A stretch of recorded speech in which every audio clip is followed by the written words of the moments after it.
The notification lit up my phone at 11:45 on a Tuesday night. It was a high-priority email from my father, Paul, sent from his office 2 floors above my head. The subject line read, "Lease renegotiation and summer schedule." I opened it expecting a request to fix the boiler. Instead, I found an ultimatum. My sister Kayla's twins had been expelled from camp. The solution: I would run a mandatory home camp from 8 to 5 Monday through Friday. If I refuse, my rent for the basement suite would immediately jump from $1,200 to $2,800. He called it a market rate adjustment. I called it a declaration of war. Drop a comment and let me know where you're listening from and what time it is for you right now. I'd love to know who's part of our community. I didn't cry. I didn't pace the floor or call my mother to beg for mercy. Instead, I pulled up a fresh spreadsheet. In my line of work, data doesn't lie, but people do. I sat in the dark of my so-called garden suite, illuminated only by the blue light of my monitor. The name was a marketing euphemism my mother Susan had invented. In reality, I lived in the basement of their historic Boston brownstone. The windows were narrow slits at pavement level, offering a lovely view of passing ankles and snow drifts. For 3 years, I had paid $1,200 a month for this privilege. My parents called it a generous family discount. They conveniently omitted the other side of the ledger. I was the building's unpaid superintendent.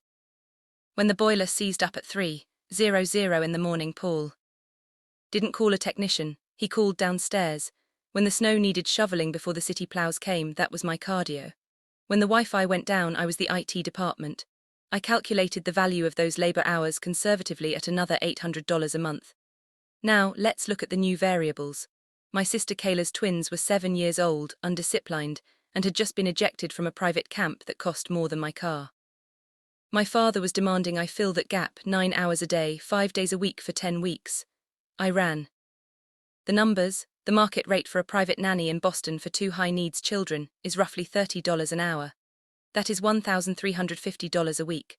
Over 10 weeks, the labor value they were demanding was $13,500. And what were they offering in exchange? They were graciously offering not to illegally raise my rent by $1,600 a month. They were trying to extract over $13,000 of labor for a savings of $4,800. In the corporate world, we call that a hostile takeover. In a family, it's just Tuesday. That was the moment the emotional server finally crashed.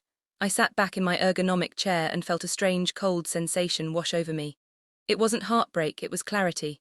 For years, I had wondered why I never felt the warmth my sister Kayla received. She was the front-end interface, bright, flashy, user-friendly, designed for public consumption on Instagram. I was the back-end infrastructure. I was the server rack in the basement, dark, humming, essential for operations, but utterly invisible until something stopped working. You don't love a server, you don't ask a server how its day was. You expect it to have 99.9% uptime, and when it lags, you hit it. My parents weren't asking their daughter for a favor. They were submitting a support ticket to a piece of hardware they thought they owned. They viewed my autonomy as a system error. I looked at the email one last time. They wanted a resource fine, but they had miscalculated the maintenance costs. I wasn't going to negotiate the terms of my servitude. I was going to decommission the hardware. I closed the spreadsheet. I didn't reply to the email. I didn't even text back. I simply opened a new browser tab. It was time to find a new server farm. I didn't reply. I didn't call. I didn't give them the satisfaction of a single pixel of engagement. To a narcissist, silence is a vacuum they desperately try to fill. To a data scientist, silence is just a clean data set waiting for input. I opened a new incognito window. My parents, in their infinite wisdom, assumed my finances were as precarious as my sister's. They knew I worked with computers, but to them that meant I was essentially a gloried IT support tech. They had no idea that my role as a lead data architect for a fintech firm came with a base salary that could buy their precious brownstone twice over if I liquidated my portfolio. I had lived in the basement, not because I was poor, but because I was frugal. I was saving for a down payment on a multi-unit investment property of my own. But capital allocation strategies had just shifted. I pulled up listings in the Seaport District. I filtered for immediate move-in concierge and water views. I found it in 12 minutes. A 1-bedroom loft with 20 FT ceilings, floor-to-ceiling glass, and a rent that was triple what I paid now. It was expensive, yes, but it was also a fortress. Key fob access, 24-hour security, and zero chance of my mother knocking on the door with a passive-aggressive casserole. I applied, uploaded my proof of income, which I knew would flag an immediate approval from the leasing algorithm, and paid the deposit. Phase 1 complete. Now for Phase 2, I opened a second tab. I navigated to the City of Boston's Inspectional Services Department database. It's a publicly accessible record, though most people don't know how to query it effectively. I typed in the address of the brownstone. The query returned a list of permits going back to 1985. I scrolled past the roof repairs and the tuck pointing. I was looking for the conversion permit, the one that authorized the transformation. Jagged dirt floor cellar into the garden suite. It wasn't there. I cross-referenced the Suffolk County Registry of Deeds. I pulled the original floor plan filed in 1990. The basement level was designated as mechanical storage. There was no Unit B, there was no certificate of occupancy for a dwelling unit below grade. I leaned closer to the screen. The kitchen I was currently sitting in, unpermitted. The electrical work powering my workstation, unpermitted.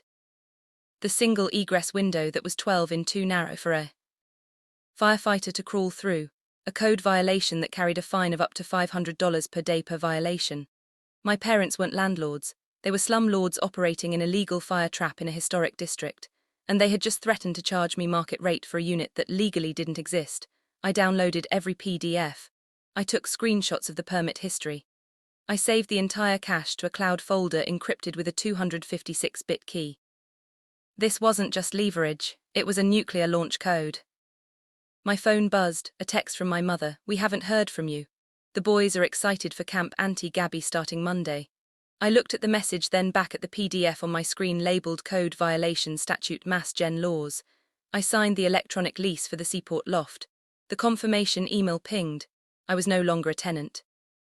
I was a whistleblower with a move-out date. The deadline for my surrender was Friday at 5:00. As the hour approached, the notifications on my phone began to stack up like planes circling a closed runway. First came the probe from my mother. "We haven't heard from you," the text read. "The boys are so excited for Camp Auntie Gabby. I bought them matching backpacks." It was a classic opening move. Assume the sale is closed. She was trying to bypass the negotiation entirely by acting as if I had already agreed. She wanted me to feel the guilt of disappointing two 7-year-olds with new backpacks. Next came the public pressure. My sister Kayla posted a story on Instagram. It was a photo of her chaotic living room with the caption, "So grateful for the village that steps up when life gets hard. It takes a village," right at Gabrielle Data. She tagged me. She was weaponizing her audience, trying to shame me into compliance before I had even declined. I didn't view the story. I didn't reply to the text. I engaged what I call the black box protocol. In systems engineering, a black box is a system which can be viewed in terms of its inputs and outputs without any knowledge of its internal workings. To my family, I had become a black box. They were feeding inputs, guilt, threats, public shamming, but they were receiving zero output. No anger, no tears, no bargaining. This wasn't just avoidance, it was strategy. I knew my parents. They were emotional narcissists. They thrived on reaction. If I argued, I gave them data points to manipulate. If I screamed, I gave them a narrative. Gabrielle is being hysterical. If I cited the lease, I gave them a loophole to argue against. But silence is a void. You can't argue with a void. You can't manipulate a blank screen. By refusing to transmit data, I was starving the system. I was denying them the fuel they needed to sustain their own righteousness. While they waited for a reaction, I was executing the extraction. I had scheduled the movers for Saturday morning between 9 and 11. I knew from 3 years of observation that my parents played pickleball at the country club every Saturday from 8:30 to 12:00. It was a fixed variable in their schedule. I packed my life into uniform cardboard boxes. I worked in the dark, keeping the lights off to avoid drawing attention from the street. I wrapped my dishes in the same silence I offered my mother. I dismantled my bed frame without a sound. My apartment, usually a cozy refuge, began to look like a warehouse. It was stripping down to its raw code. Friday night passed. The deadline came and went. My phone buzzed with a missed call from my father, then a voicemail. I didn't listen to it. I imagined him upstairs packing the floor, his face re-enning as he realized his authority was being ignored. He wasn't angry that I had said no. He was furious that I hadn't said anything at all. I taped the last box shut. I lay on the floor in my sleeping bag, staring at the ceiling. Above me, I heard the heavy footsteps of my father walking to his bedroom. He had no idea that the foundation of his retirement plan was currently sleeping on the floor, waiting for the sun to rise. Saturday morning arrived with the precision of a Swiss watch. At 8:35 I watched through the basement window as my parents' Range Rover pulled out of the driveway, pickleball rackets visible in the back seat. The moment they turned the corner, I unlocked the service entrance. The movers were professionals. I had paid extra for a white glove service, which meant they were fast, silent and thorough. They didn't ask why we were whispering. They just loaded the boxes. By 10:45 the garden suite was empty. It didn't look like a home's anymore, without my rugs covering the concrete floor, without my lamps softening the harsh overhead lighting. It looked exactly like what it was, a storage cellar with delusions of grandeur. I did a final sweep. I wiped down the counters, I vacuumed the industrial carpet in the bedroom, I left it cleaner than I had found it, then I set the trap. On the kitchen island I placed my keys. Next to them I placed a single sheet of paper. It wasn't a letter. It wasn't a tearful explanation. It was a print out of the rental listing. My father had threatened me with luxury garden suite in historic brownstone ID in $2,800 per month. I circled the price in red ink. I walked out the door, locked it from the outside, and got into my car. As I drove away, merging onto the highway toward the seaport, I felt a physical release of pressure in my chest. I wasn't just leaving a building. I was leaving a role. The server was offline. The fallout began at 12:15. My phone mounted on the dashboard lit up. Mom calling. I let it ring, then Dad calling, then a voicemail notification. I didn't listen to it until I was parked in the secure garage of my new building. I sat in the quiet of my car and pressed play. Gabrielle, my father's voice was tight, confused. We're downstairs. Where are your things? Is this some kind of joke? A pause, then the tone shifted. The confusion evaporated, replaced by the cold fury of an employer whose staff had walked out mid-shift. You left the keys, fine. If you want to throw a tantrum and leave, go ahead. But don't expect to come crawling back when you realize what you've lost. You threw away a gift, Gabrielle. We'll have this place rented for $2,800 by the end of the week. Good luck finding anything half as nice. I deleted the message. He had taken the bait. He saw the printout. He saw the number I had circled. In his mind, my departure wasn't a loss. It was an opportunity. He was already doing the math, calculating the windfall of renting the unit at market rate. That afternoon, while I unpacked my books, onto the built-in shelves of my loft, a notification popped up on my laptop.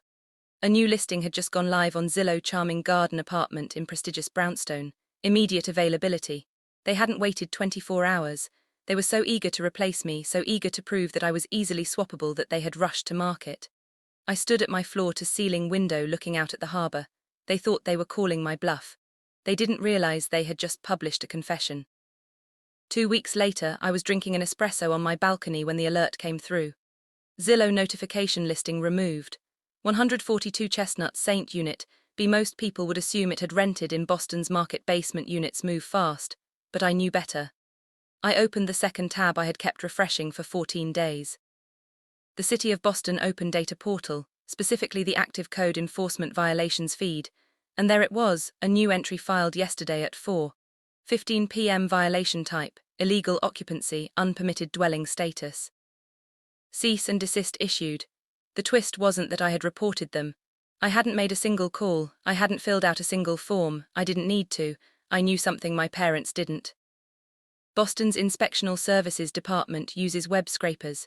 They have algorithms that crawl rental sites looking for keywords like garden level or in-law suite in historic zones, cross-referencing them against the occupancy permits on file. By listing the unit publicly out of greed, my parents had reported themselves. I pieced together the rest from the public case file notes. An inspector had arrived for a routine verification. My father, arrogant and assuming he owned the block, likely let him in. The inspector would have walked down those narrow stairs and seen everything I had lived with for 3 years. The kitchen with no vent hood, the unpermitted gas line, the single window that was a death trap in a fire. The fines were tabulated in the PDF. Illegal conversion of non-living space, $5,000. Unpermitted electrical work, $2,000. Unpermitted plumbing, $2,000. Failure to obtain certificate of occupancy, $300 per day. Retroactive. The total assessment was just over $15,000, but the checkmate was the order at the bottom. Condemnation notice unit must be vacated and returned to original utility usage immediately. Kitchen facilities must be removed within 30 days. They couldn't rent it. They couldn't even use it as a guest room. The city was forcing them to gut it. The $2,800 a month they had counted on vaporized.